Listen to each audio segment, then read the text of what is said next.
probably. Morty loves them. Morty? Oh, hypothetical grandson we go on adventures with. You're one of those creeps who moves in with abandoned adult Beth. It's more complicated. Whoa! You live with a version of Okay, so that was legit. It was real. Diane died. Oh my God. We have some implications to discuss. Welcome back to New Rockstars, Rick and Morty Season 5, Episode 8, Rick'ternal Friendshine of the Spotless Mort, an Eternal Sunshine parody, dives deep into Bird Person and Rick's memories, giving us our clearest look yet at Rick's actual past, confirming that Beth and Rick's wife Diane were actually killed in their original universe, and possibly the theory that Rick is a grown-up Morty. Finally, some canonical implications to actually discuss for Rick and Morty. Thanks, Charlie Kaufman Logic, but for real, what the f***? This is Ricksplained, our Rick and Morty after show where we reassemble your broken memories into an episode of something that actually makes more sense when you think about it. I'm Erik Voss, and my Easter egg breakdown of all the details you missed is coming tomorrow. Tommy Bechtold is out this week. Instead, filling in is the wonderful Jessica Clemons. Welcome. Hi. I'm excited to talk Rick and Morty. Yeah, I am too. This episode actually seems like, whoa, they're making some moves. We get some weight to Rick's history here. Super stoked to be on the saddest episode of the season so far. I know. Let's get what into a bummer. it. Well, it's like this and Planetina for me. Like, we're breaking our hearts about Morty, and now we're breaking our hearts about Rick, you know? Whoever wrote that episode, the writing at the end for Planetina, I went, wait, this isn't funny. I was like, this is sad. I was like, this is a child dealing with heartbreak for the first time. All right, well, Jess, break down what happened this episode. Okay, let's get into it. So Rick resurrects Bird Person's body, but BP's mind is lost inside his subconscious. Rick goes inside to find BP in his scattered memories. Rick teams up with young Rick and finds BP trying to implode his subconscious to expedite his death. They revisit the memory of the Battle of Blood Ridge, which ends with BP rejecting Rick's friendship. They track down BP with Tammy and reveal that BP has a child. Now willing to live, Rick uses his own painful memories to lily pad back to the exit point. Back in reality, BP calls out Rick for only telling him about his child to save himself and ditches him. Rick goes back inside himself to hang out with young Rick in his own childhood memory, and Bird Person's daughter brawls with other prisoners in the Federation custody. It is so much that went on this episode. Yeah, I know. Thank you for distilling it because it moves so fast. It's just so much. Understanding what they're doing at any moment is kind of a struggle. This isn't an episode, too, where you can watch, watch this episode that we're talking about right now, but you also need to watch the actual episode because there's every second of it is like tangential to the entire series. Yeah. And you can't miss a beat. You can't miss a beat. Yeah, it almost is like the way Avengers Endgame in its second act just kind of revisited past MCU moments, but was like very clear when and where they were going. There was no subtlety at all. This is super subtle. It references the season 3 premiere. It talks about the season 1 finale where they're having a house party because that's where Bird Person and Tammy met. And the Morty's Mind Blowers device comes back. There's all these little things that like the writers had full understanding of everything that has happened in the series and just blew it all up because like the band, the Flesh Curtains band that Squanchy and Bird Person and Rick were all part of, you see the origins of that. It's pretty wild.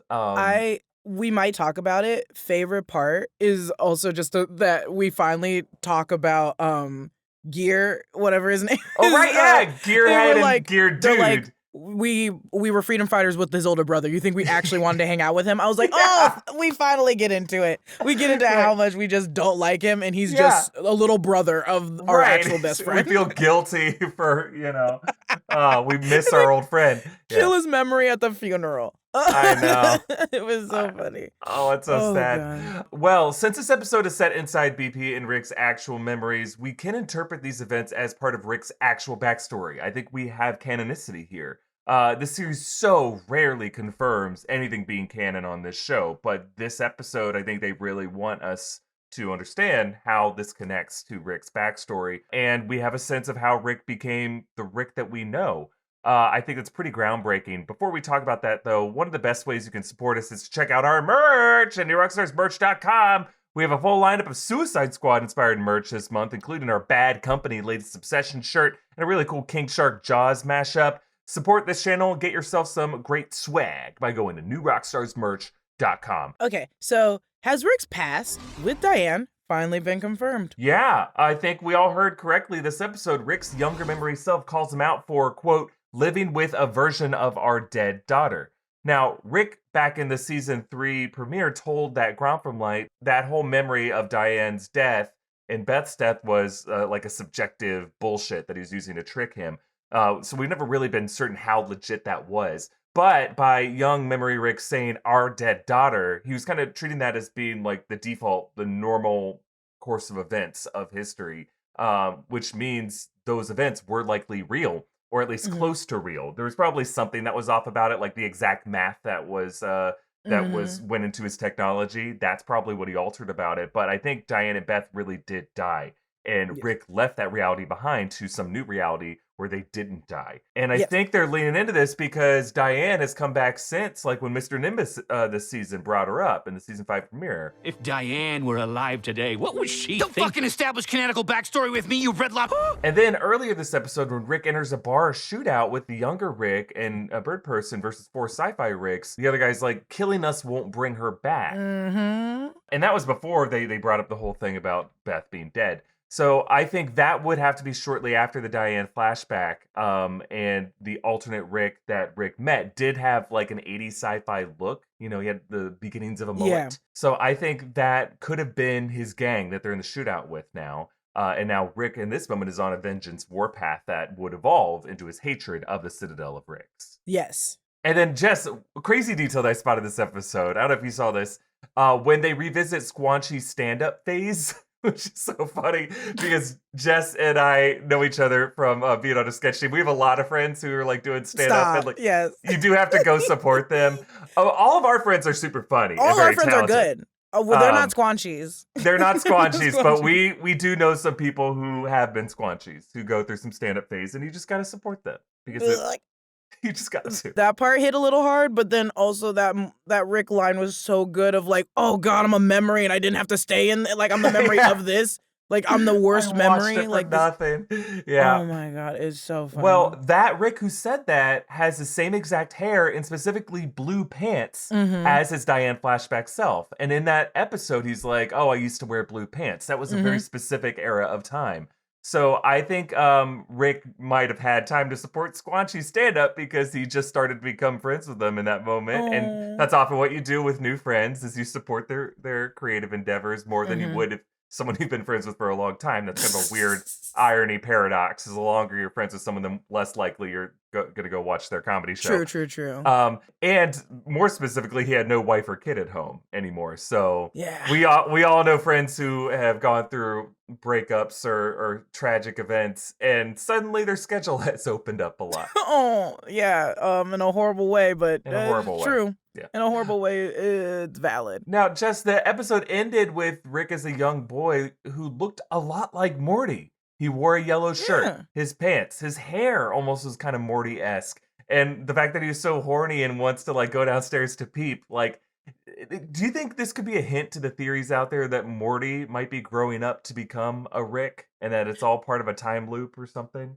I don't think so. I love that theory because it's just crazy and insane, and I love those theories that people have been creating for Rick and Morty. I just think Rick was a whimsical child, and he was happy. And if anything, we should look at it and be like, look at how happy he was and outgoing and how sad and depressed and he hates himself now. That's what we really need to look at. And that was a part that I really liked about this episode was he kept referring to the memory of his young self and being like, you are going to be me. Like, you are going to be me one day. Be prepared for that. Like, I don't become you, you become me. And you have all this, like, energy and happiness, but it's going to go away. It's going to deteriorate once you recognize what the real world is really there for. So I don't think it's going to be a whimsical Morty. I just think it's there to be like, look at how sweet this boy was. Right. If anything, and I'm also just like more curious about the Diane and Beth dying situation because I love the idea from the last season that it was just like a Rick being like, you don't need your family. You need to do all this. And him being like, no, I like my family. I love them. They're pretty cool. And him being like, well, I'm going to kill you. Because it seems like a Rick thing to do, to be like selfish enough to kill his own family in a different timeline. He would justify it as I'm liberating you to make myself more powerful because the more independent Ricks that exist in the multiverse, the more powerful I become. Yeah, and there's so many different versions of Rick. This could just be like not we've already done Mafia Ricks, but this could be just like street watch Rick. I don't know. It's something it could be any kind of Rick. So that's why I was like, I like the idea of that. I think the conclusion is definitely this is why he hates the Citadel. It's that it's a bunch of Ricks and there's no Rick that he hates more than himself because his self killed his family. And so that's where I was like sticking with the entire episode of being like, what? How did they die? And when are they going to find out that they're dead?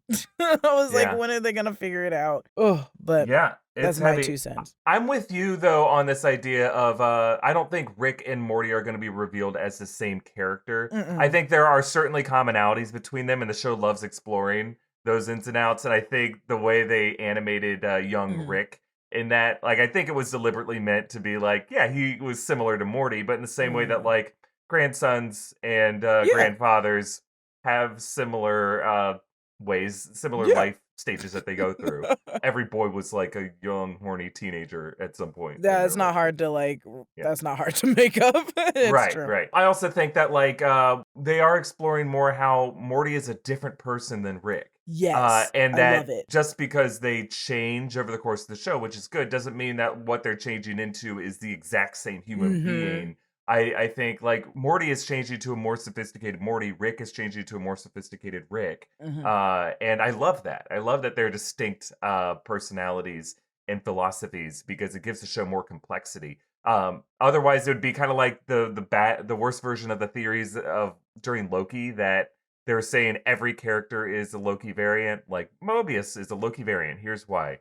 Renslayer is a Loki variant. Here's why. It's like, no, having diversity of philosophy and characterization is a good thing, you know? Yeah. Also, I guess the only hole I see in that theory is also like, we have all these millions of Mortys. Are they supposed to become millions of Ricks eventually? Because we have all the different variations of... I think Rick is just Rick and Morty is just Morty. To play devil's advocate, I think the theory that's being pitched is that in this particular case, the Morty is becoming the Rick. Or you could say because it's a multiverse that like the only reason Mortys exist, but like all of them become like branch versions of themselves that don't become a Rick. It's one of these things where anything could be anything, right? I could see the writers doing that eventually. I feel like the writers for Rick and Morty appease the audience so much, and I love that more than anything. Oh, we're listening to you guys. Like, we have so many seasons left of the show. Right. We're going to listen to you guys. So I could see them doing it eventually down the line. But I think right now I love more than anything that they're just exploring like, the Planet Tina part, I loved so much because I was just like, oh, we're giving Morty a chance. Like, we're finally giving him a chance of, like, love and this real aspect, and I want to see how he reacts to it, and we just take apart Rick and Morty. Every time there's a separate Rick and Morty episode, I really like it, because I'm like, we're getting these two different people, and I get to learn more about them, even though it's like Summer's always with Rick in those episodes, but I'm still like, oh, we get to know more about these people.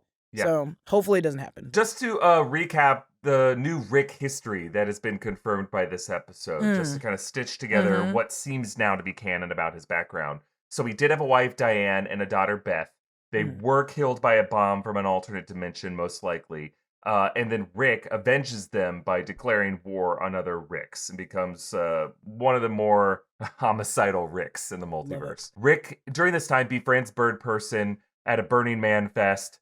They start a band with Squanchy. It's called the Flesh Curtains. And then also at some point later, they mobilize into like a commando unit that ends with the Battle of Blood Ridge. And Bird Person rejects Rick's friendship.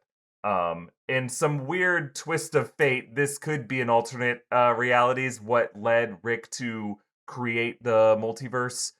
Because the reason why that alternate reality Rick told Rick to leave his family is kind of the same pitch that Rick was giving to Bird Person. Come with me, explore realities where anything is possible. So I wonder if it that's what led Rick to kill that Diane and force every other Rick to be alone so that he could try to have friends to explore the multiverse with. Like if my intellectual equal in another turns me down, the intellectual equal in myself must say yes. Yeah. Oh, God. That's even... Rick is becoming a more depressing person, and we have to recognize that. So this is something that is very valid, of him being like, oh, I have to search the world for a companion to the point of killing my other companions. Yeah. Probably. But I do love how part of this group, part of the commando unit, was Gear Dude, who's like a cooler version of Gear Head. But revealing with the that blonde, was like mullet. yeah, and the mullet is bandana. kind of a Rambo look. But his the only reason they hung out with him is that it was just his little brother, which is just so sad. Now, sometime later, Rick swaps into a new reality where Beth is still alive, but was abandoned. So I think the idea was that Rick in that reality, rather than being a good family man earlier on, decided to leave them behind and be an absent father to them. We know that this was before because young Rick, who was in that commando unit, had not yet reunited with Beth. He's like, oh, you're one of those, but he was like aware that there are other Ricks who do this. So I don't think he had decided in his older age. I think that must have been after Bird Person turned him down at the Blood Ridge battle. But we also know from other clues in the show's history that Rick was there for Morty's birth. There was like a picture of him holding a baby Morty and like a memory, and then, normal course of their life, Rick and Morty become partners, go on adventures. But at some point before Morty started going on adventures with them, he did have a previous assistant named Kyle. Mr. Nimbus brought that up. I liked your other one more. What was his name? Kyle? What? Nothing. And there is a promo for a later episode this season where there's like the wheel that Rick spins, and Kyle is mentioned on that wheel. So I wonder if Kyle is going to show up. We know from the season 1 Rick Potion number 9 episode, the C-137 universe gets Cronenberg, so they got to swap into yet another one. And then Bird Person marries Tammy. At the end of season 2, she betrays him, reveals herself as a Federation agent.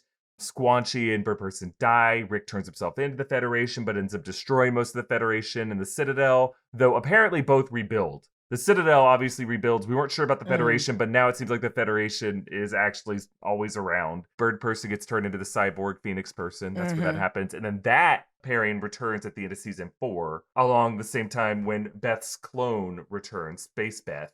And that was from the end of season 3 when you learned that Beth was cloned. And then Tammy and Phoenix Person attack. Bird keeps Phoenix Person's parts and restores him as Bird Person in this episode. The takeaways are Federation's always around. Federation's never fully wiped out. And Rick really did have a wife, Diane, who died. I don't know if we'll ever see it. It's probably next season. We'll probably get Yeah. I can't wait. We need to know Diane. Yeah, I think it's just a fun character that we could explore on the show. We don't need to go too much into it. What if she was another scientist? Yeah, okay, keep Yeah. going. What if she's one who inspired a lot of his technological breakthroughs? Oh. I actually have another theory about where Diane could be. But first, some people who helped us make this episode. Thank you to our sponsor, Keeps. 2 out of 3 men will experience hair loss by the time they turn 35. Well, Keeps offers a simple, stress-free way to keep your hair. Convenient virtual doctor consultations and medications delivered straight to your door in discreet packaging every 3 months. You don't have to leave your home, which might be necessary if the U.S. Army is surrounding your home because you destroyed the Constitution. The treatments are affordable and start at just $10 per month, and Keeps offers generic versions of the only 2 FDA-approved hair loss prevention medications out there. Keeps has more 5-star reviews than any of its competitors. Prevention is key, and treatments can take 4 to 6 months to see results, so act fast and hit up Keeps now. If you're ready to take action and prevent hair loss, go to keeps.com/Ricksplained to receive your first month of treatment for free. That's keeps.com/Ricksplained to get your first month for free. keeps.com/Ricksplained. We also want to thank Blue Chew for sponsoring this episode. Our friends at Blue Chew have a unique online service that delivers the same active ingredients as Viagra and Cialis, but in chewable form and at a fraction of the cost. Blue Chew is an online prescription service, so no doctor's office or pharmacy trips. It ships right to your door in a discreet package. You sign up at BlueChew.com, consult with one of their licensed medical providers, and once you're approved, you receive your prescription within days. Their licensed medical providers work with you to find the right ingredient and strength. And if you hate swallowing pills, good news, Blue Chew is chewable, just like it says in the name. So if you could benefit from some extra confidence when it's time to perform, visit BlueChew.com for more details and important safety information. And we've got a special deal for our audience. Try Blue Chew free when you use our promo code Ricksplained at checkout. Just pay the $5 in shipping. That's BlueChew.com, promo code Ricksplained to receive your first month free. Visit BlueChew.com for more details and important safety information. We thank Blue Chew for sponsoring this show. This show is also sponsored by BetterHelp. Is there something interfering with your happiness or preventing you from achieving your goals? We've all been there at some point. BetterHelp will assess your needs and match you with your own licensed professional therapist. Start communicating in under 48 hours. It's not a crisis line or self-help. It is professional counseling done securely online. There is a broad range of expertise available for clients worldwide. Log into your account anytime and send a message to your counselor. You won't ever have to sit in an uncomfortable waiting room or look for parking. BetterHelp makes it easy and free to change counselors if you need to. It's more affordable than traditional offline counseling, and financial aid is available. BetterHelp wants you to start living a happier life today. Visit betterhelp.com/Ricksplained. That's better, H-E-L-P, and join the over 1 million people who have taken charge of their mental health with the help of an experienced professional. In fact, so many people have been using BetterHelp that they are recruiting additional counselors in all 50 states. Special offer for Ricksplained audience. Get 10% off your first month at betterhelp.com/Ricksplained. All right, Jess, I mentioned Kyle. Yes. We are getting to know Rick's backstory. They're starting to pin down some canonical historical points. Do you think Rick's past assistant Kyle will appear this season? I hope he does. I think it will, especially if we do like a little flashback or something. We'll get into it just because it's a very funny side bit, and it's gonna be so funny. He's probably gonna die. Yeah, right, because he's not around anymore, Yeah. or he quit. Like he just refused it. yeah. He put out a restraining order on Rick or something like that. He's like, I will not work for you. Or like the Pirates of the Pancreas, he just starts working for someone else. He starts working for somebody else, and Rick gets really upset. Working for Rick would be the worst thing in the world. So I bet it's gonna be an episode of just like him being like struggling really hard, working with Morty and not liking Morty either. Like I want to see like Rick as like a horrible boss or a Devil Wears Prada relationship where he refused to give Kyle like a good recommendation. Like after he left, he was just bitter to his ex-assistant and like has been trying to doom his career. Whatever new job he moves on to, he gives him like a shitty recommendation. Gosh. He'll probably move to another Rick. Oh, He'll just sure. find like another version of a Rick. My favorite, the Yo-Yo Rick. Oh yeah. Was it? What if he just like moves to someone like that? Well, Jess, this season has explored the characters of Rick's AI in his car and gotten to know her, and now we meet the AI in his garage. Do you think Rick could have some other kind of AI in one of his other repeated settings or devices? In his settings or device, I hope his portal gun it cannot. Oh, because then it would just be leading chaos. The car episode, she went off the rails. Yeah, she was like, "We're just gonna go crazy." So I was like, and then oh my god, when she took her like memory bank and broke into like the lawyer's back of their head. And just started walking around as a corpse. Maybe that could be a situation where she becomes more sentient and he allows her to like be put into like a robot body. That would be a fun episode. But I do think she's so fun to keep that I don't want her to leave. Yeah, she is. Yeah, I think that is a fun character. Here's my theory that I mentioned earlier. What if the AI in the car and the AI in the garage are both forms of Diane? I was about to say, what should be like Diane's voice? Yeah, like we did hear Diane's voice. Maybe he has like a computerized version of her soul, and that's where the AI comes from, is like her sentience, that he's either trying to replicate it or he was actually able to capture and distill it. And now that's like who he spends all of his time with. That's why they both kind of have this adventurous spirit to them. Why the garage AI is so desperate to try to get like a corporeal form that's independent of Rick, is to try to break free. Oh, gross side note. What if she becomes like in love with Morty? And she does anything in her being to become in a relationship with Morty. AKA goes into another sex bot. Yeah. Maybe personally, we don't know. I hope I just want her to stay. This is the new character for this season that I'm glad they're bringing in. Yeah. Other than Gene, the neighbor. I knew we were gonna see him. They kept bringing him back up. This episode, Gene brought all the internet. He brought all the batteries and stuff. Yeah. What? Who is that? Why would he come here? I don't know what he's doing here. Poor Gene. Poor Gene. Well, apparently the Federation is alive and well, imprisoning Bird Person's daughter. So what do you think we can expect from her in a future episode? What if she's treated like Jaguar's daughter? What if she just goes missing, or she becomes into... Okay, so like Jaguar, yeah, his daughter, they were like, we killed her. But a different situation, but same mapping of just like what would happen in an action movie if someone was looking for their missing daughter. So what if they're using the daughter as a weapon in the Federation to Mhm. replace Tammy. Because what can fight another bird person than a bird person? Especially a bird person that's related to this bird person. She's a child right now, but by the time bird person probably gets to her, she's going to be like a teenager, and she's just going to be like brainwashed by the Federation, but also slightly agreeing with like, well, you're my dad and you left me, so I don't like you either. And it'll be like a really sad episode of like bird person can't see his daughter and she just wants to kill her dad.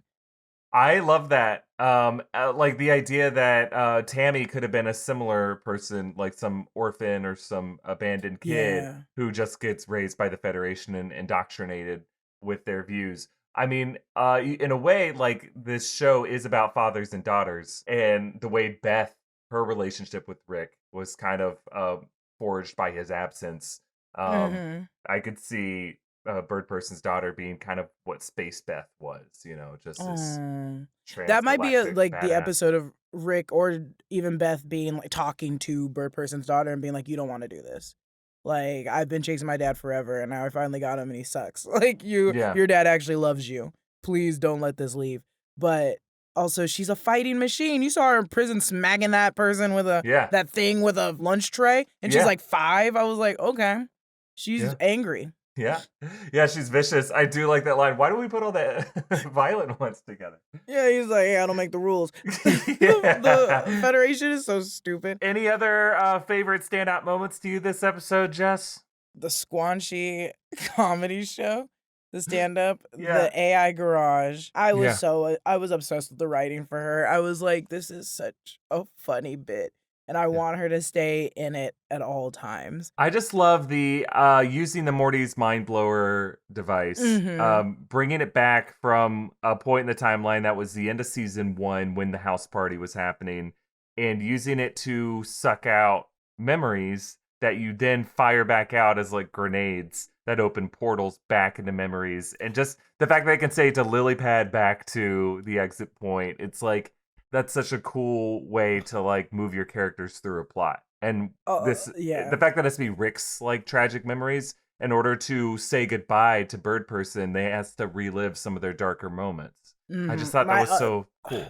The fight of Blood Ridge, I was like, oh, this gave me exactly what it was getting ready for. It kept ramping up. It was like, this is our Vietnam. And it was like, you need to get better ideals. But I was like, the fighting scene was so fun. Okay, I guess my question is, whose side are you on, Bird Person's or Rick's? When Bird Person was like, no, if it doesn't matter, then why are you here? Right. Because when I watched it, I was like, I'm on Bird Person's side. But then when younger Rick was like, he's a dick, why are you friends with him? I was like, was he being a dick? I just thought it was genuinely like, I'd be like, yeah, why are you here? Our friendship doesn't mean anything, obviously, to you, since you don't think anything matters.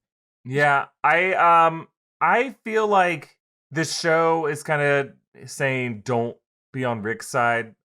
Find your humanity and realize all these people are trying to tell Rick, you don't need to go too far or get too greedy with your affinity to explore the multiverse. Real talk. Appreciate what you have. That's true. That is true. They are trying. They're like, remember, he's not good. Right. But then for looking at where Bird Person goes after that, it's not like his, life is any better for him. How he hooks up with Tammy, like I don't know. I'm on Rick's side ultimately. Okay. I think if Bird Person stayed with him, Rick's life would not have been as toxic. That is true. That is 100% true. If Bird Person would have stayed with... I guess that's true. Knowing Rick is Rick, and Bird Person did react that way, and he still did. Like, even when Rick was like... When Bird Person was like, would you have brought up my daughter to me? I was like, no, he was trying to get you to come off of just friendship. It took him having to stoop to something much lower in order for you to leave your own mind. Like, he had to, like... I thought friendship would sell too, but it didn't, I guess. Your daughter had to. No offense to his daughter. Well, and it's one of those things where, yes, the reason I told you was self-serving. But I don't know. Sometimes the ends can justify the means with these things. Like sometimes what also helps me will also help you. And there's nothing wrong with that. Like I didn't see anything wrong with that part. That part I was like, this one makes sense. We can't expect everyone to be completely selfless in all of our engagements. basically everything we do would be self-serving in a way, because anytime we form a friendship, we're not just helping out a friend, you are going to be serving your own interests by giving 100%. yourself a friend to hang out with. 100%. So I hope they don't make me choose between the two eventually. But this, you are right. They have been like reiterating, like, Rick is a bad person. You shouldn't be rooting for Rick. And it's like, okay, but like, but all these people kind of suck. yeah. Everyone's kinda broken. Honestly, the only person that I like, which is sad that I can actually like be like, this is me, is Summer, and Summer's the worst person. Summer's awful. Summer sucks. So what was it? There was something she said one episode this season where I was like, why am I Summer? I was like so mad at myself. I was like, God, I'm such a Summer and it hurts me. Yeah, for me, it's Jerry. It's like, why am I a Jerry? See, I'd rather be a Summer than a Jerry, though. Me too. Me too. Oh my God, the episode with the demons, the hell people, Jerry. Jerry's so pathetic. Yeah. Sorry, Voss. You're not That Jerry is me. That is me. You're not Jerry to me. Every social engagement I go to, I'm the schmuck at the dinner for schmucks. No, you remind me more of Morty when he got his like non-confidence taken away. The toxic Morty. Yeah, when he got his toxic part taken out. You remind me of confident Morty. Oh no, Wolf of Wall Street Morty. I think I'd still rather be Jerry in that case. But yeah. God bless this show for giving us so many characters and incarnations of characters that speak to our worst selves that we can relate with. Well, that is it for this episode of Ricksplained. Jess, thank you so much for joining us this week. Of course. It's so great to talk to you about this show. My Easter egg breakdown of all the little details you missed in the episode will come out tomorrow. You can follow Jess at Lulu_Clemons.